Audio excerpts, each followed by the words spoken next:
Lah apakah boikot itu pernah terjadi di zaman Nabi alaihi salatu wassalam? Pernah. Perusahaan yang saham aslinya, artinya pemilik perusahaan aslinya itu tidak support ke agresi. Tapi ada sebagian pemilik saham yang mendonasikan hasilnya ke pemerintahan Israel. Nah ini hukumnya apa? Bertransaksi jual beli itu pada prinsipnya tidak mengenal agama. Boleh bertransaksi dengan orang mukmin, boleh juga bertransaksi dengan orang kafir. Jual beli sama orang non muslim sah-sah saja. Saling memberi kepada orang kafir hukumnya sah-sah saja. Yang non muslim kok gerah sampean pilih sah-sah mawon mboten napa-napa. Sampean masak soto napa rawon, sampean terketa nggone sampean sing non muslim hukumnya sah-sah mawon. Sampean diparingi makanan dari orang non muslim hukumnya sah-sah saja. Yang penting bahannya napa halal, itu hukumnya sah-sah mawon. Dalam satu hadis riwayat Bukhari, wonten tiyang musyrik, ja'a rajulun musyrikun tawilun, tiyang musyrik dhuwur, rambutnya acak-acakan, nuntun medus. Kalih Rasulullah SAW, abai'an am atiyatan am hibatan. Iki mbok dol apa mbok kek-kek. Yang musyrik niku wau sanjang kula dol. Disade kalih Rasulullah sallallahu alaihi wasallam. Lah mungkin wonten keterangane Imam Ibnu Hajar wonten Fathul Bari syarah Bukhari niku menukil perkataan Ibnu Battal. Hadis ini menunjukkan dipun angsalaken dol tinuku kalih tiyang kafir. Hadis Aisyah radhiyallahu anha, Nabi sallallahu alaihi wasallam niku tumbas gandum kalih tiyang musyrik. Ning mboten gadhahi yarta, berarti ngutang, tesih ngutang lah. Sing dados jaminannya mungkin pakaian perangnya Rasulullah dijadikan jaminan. Itu juga hadisnya di Bukhari. Itu juga menunjukkan boleh melakukan transaksi jual beli dengan orang non muslim. Lah, itu hukum asalnya. Lah ini dari sini nanti kita akan berbicara tentang yang namanya boikot. Namanya boikot. Boikot itu kan sebenarnya gerakan yang sifatnya massal untuk tidak melakukan transaksi dengan satu lembaga atau dengan satu negara, ya, untuk merealisasikan tujuan tertentu. Itu namanya boikot. Boikot niku asline niku asma tiyang. Boikot niku asma tiyang. Terus ceritane niku tiyang Inggris niku pindah teng Irlanda. Irlanda niku nyambut damel dados makelar tanah. Makelar tanah bukan makelar jual beli tanah, makelar menyewakan tanah. Enten tuan tanah sugih mblegedu, tanahnya pirang-pirang hektar, 40.000 hektar. Dan niku ngangkat karyawan naminipun boikot niku. Naminipun boikot. Niku disewake kalih tiang-tiang fakir, petani-petani biasa niku lah. Setunggal gal niku kok gagal panen. Gagal panen otomatis mboten hasil, nak mboten hasil sing damel bayar sewaan niku mboten wonten. Nah, terus niku nyuwun keringanan 25%. Tapi oleh boikot ini tidak dikasih keringanan kecuali hanya 10%. Nah, lalu petani tadi itu membentuk satu asosiasi, ikatan, pokoknya ngene, kudu sepakat memboikot. Boikot artinya tidak mau berurusan lagi dengan boikot. Orang ngomong nggak mau dol tinuku sama dia, siapa menyapa nggak mau, karyawannya pun pada keluar semuanya, pembantunya keluar dari rumahnya, akhirnya dia kewalahan. Nah, dari sini ini nanti gerakan boikot ini diambil dari nama orangnya ini, namanya boikot. Ini orang Inggris aslinya.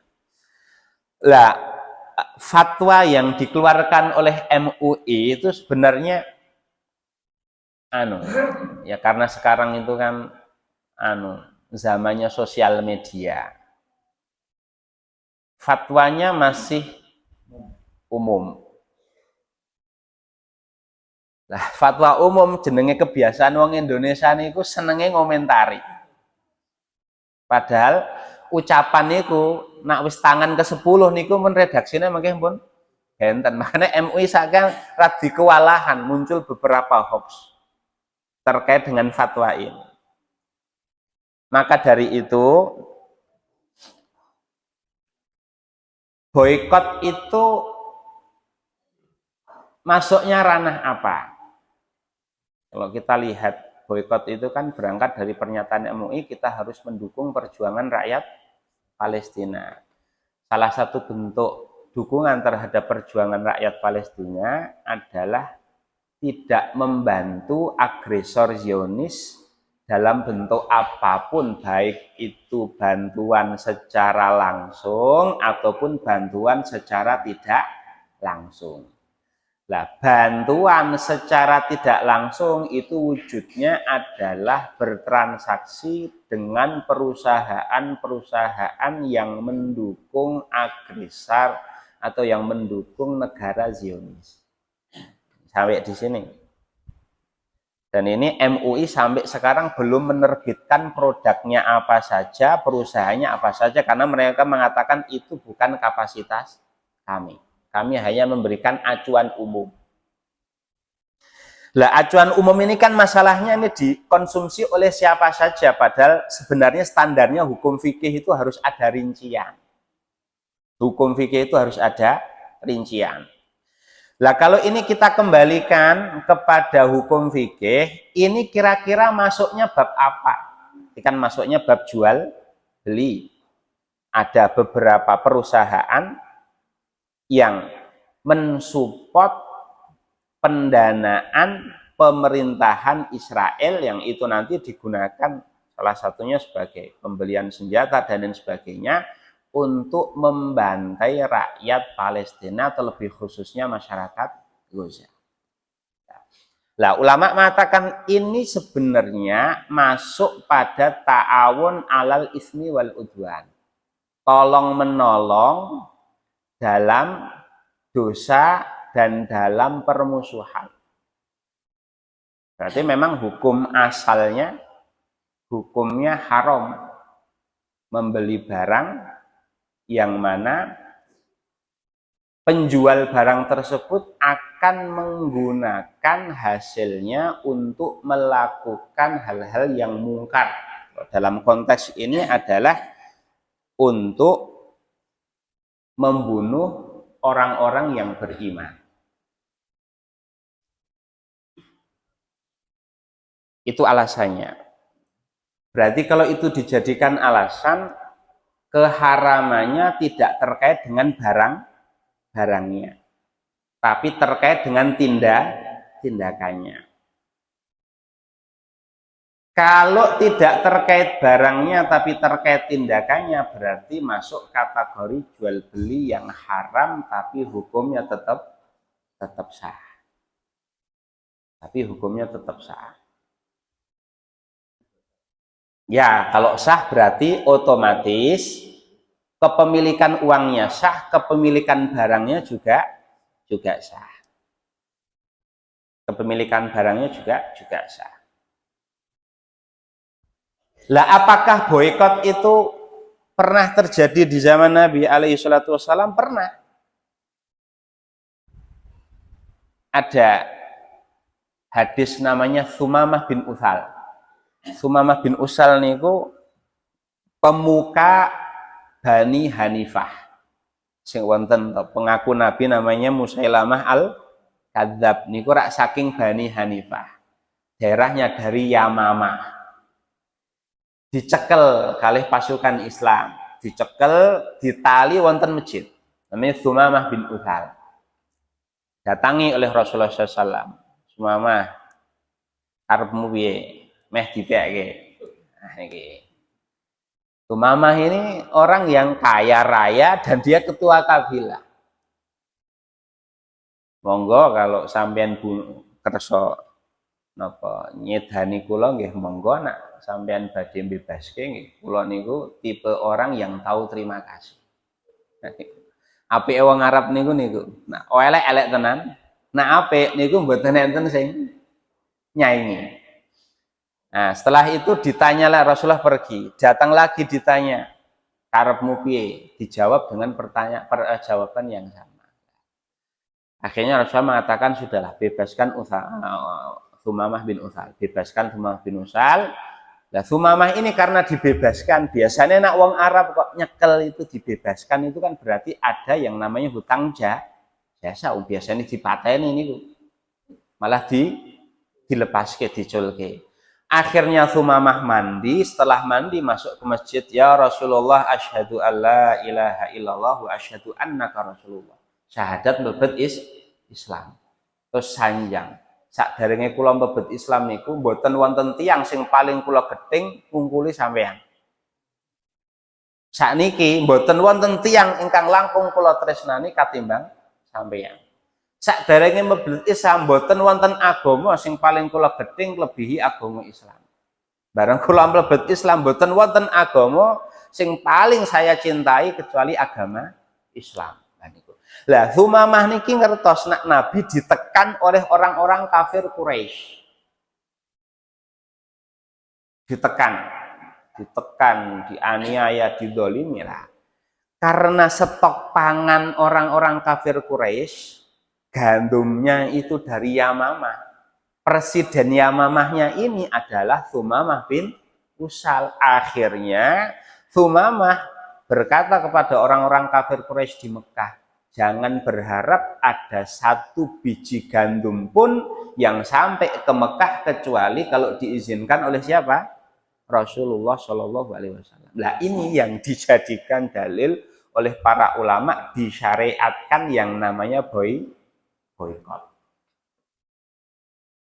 Memutuskan hubungan transaksi dengan orang-orang kafir untuk menekan mereka. Nah, gerakan boikot itu sebenarnya gerakan yang lama, sudah sejak tahun 2000. Dan difatwakan oleh tidak hanya satu, dua orang ulama, banyak, baik ulama atau lembaga-lembaga fatwa internasional. Karena secara dalil juga ada, secara kemaslahatan politik juga ada. Nah, ini dalilnya. Yang kedua, tadi kan menjual atau membeli barang yang hasilnya digunakan untuk perbuatan yang haram kan ini juga hukumnya haram meskipun transaksinya hukumnya sah. Nah, masalahnya model jual beli zaman sekarang itu tidak, artinya pembeli tidak berinteraksi langsung dengan perusahaan. Nanti perusahaan itu misalnya nyetor ke supplier nyetor ke pedagang yang tokonya besar atau pedagang yang tokonya kecil-kecil. Nah, kalau yang seperti itu misalnya sudah telanjur beli, barangnya sudah telanjur beli, baik itu beli dengan sengaja ataupun tidak sengaja, wujud barangnya sekarang sudah di toko. Ini barangnya mau dipakai nggak dipakai, perusahaannya tidak akan rugi, duitnya pun dibayar kayak kok niku. Lah ini hukumnya apa? Hukumnya apa membeli barang yang seperti ini? Nah, ya kita ke warung, sudah ada beberapa produk. Yang ini kalau dipastikan nih produk ini adalah produk perusahaan yang mensupport Israel misalnya. Ini barangnya sudah ada. Dan ini dibeli tidak dibeli, perusahaannya tidak akan rugi. Tapi kalau tetap dibeli, nanti perputaran uang juga akan tetap jalan. Barang entek nanti bakal kulaan. Akhirnya kan dilematis. Intinya kenapa kok fatwa ini dilematis, rodok bikin gaduh itu kenapa? Karena bersinggungan langsung dengan kepentingan kita. Napa mboten? Bersinggungan langsung dengan kepentingan kita. Nah, kalau sudah kayak gini, sebelum saya mengulas hukum fikihnya niki pangapunten niki. Tiang mukmin niku imane mesti diuji. Sing diuji niku mboten namung tiang sing kere-kere. Boten namung sing kere-kere kan sabar. Kadang sing duwe duit nggih diuji wong Nabi niku Allah ngendika walana buluwannakum bisyai'in minal khaufi wal ju'i wa naqsim minal amwali wal anfusi was samarat. Salah satu bentuk ujiannya itu apa? Pemasukan yang sedikit. Jadi kalau di sini nanti ada pergolakan batin antara saya ini punya kepentingan dunia saya sama hal ini. Ini kepentingan agama, ini nanti mana yang saya menangkan? Itu kan satu titik, bisa jadi itu ujian Allah Subhanahu wa taala untuk menentukan kelulusan. Kita lulus apa enggak? Jadi mindset kita itu yang harus kita ubah sebelum kita membahas hukum fikihnya. Mindset itu yang harus kita ubah. Aja duniane sing dimenengke ngunggulke agamane. Kepentingan agama itu yang harus tetap didahulukan. Artinya jangan sampai gejolak ini, rasa tidak terima ini dan sebagainya itu berangkat dari karena wah ini pemasuk income saya bahkan turun ini, wah ini nanti pemasukan saya bakal turun. Lah ini nanti ini mindset dan mental yang salah. Karena nanti dalam bab apapun, kalau ada benturan antara kepentingan pribadi, ekonomi pribadi, dengan aturan syariat, pasti akan terjadi pergolakan lagi yang seperti ini. Ini. Lah kita kembali ke pembahasan fikihnya. Bagi yang sudah terlanjur membeli,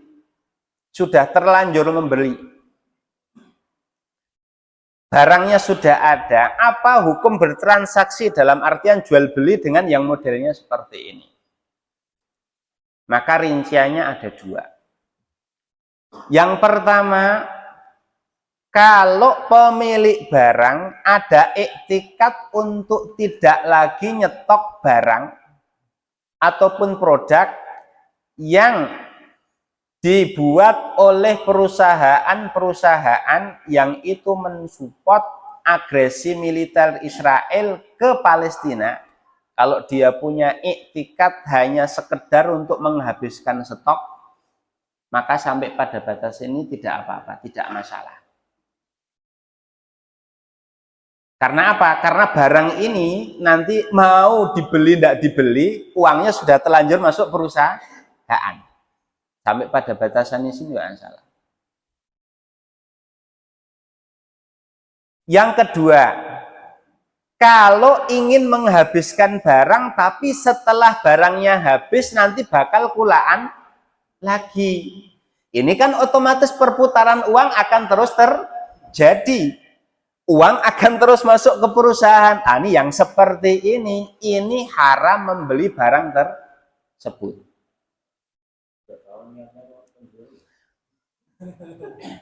Berarti kan perlu dipastikan, kami gerakan massal, gerakan kemanusiaan, orang-orang yang sudah pengajian yang sudah apa ya harusnya bertanya niki pangapunten niki rak mengke mboten badhe nyetok melih to. Kan punya hak toh pembeli. Lah wong niku tumbas mboten tumbas niku rak bebas demokrasi. Ini yang pertama.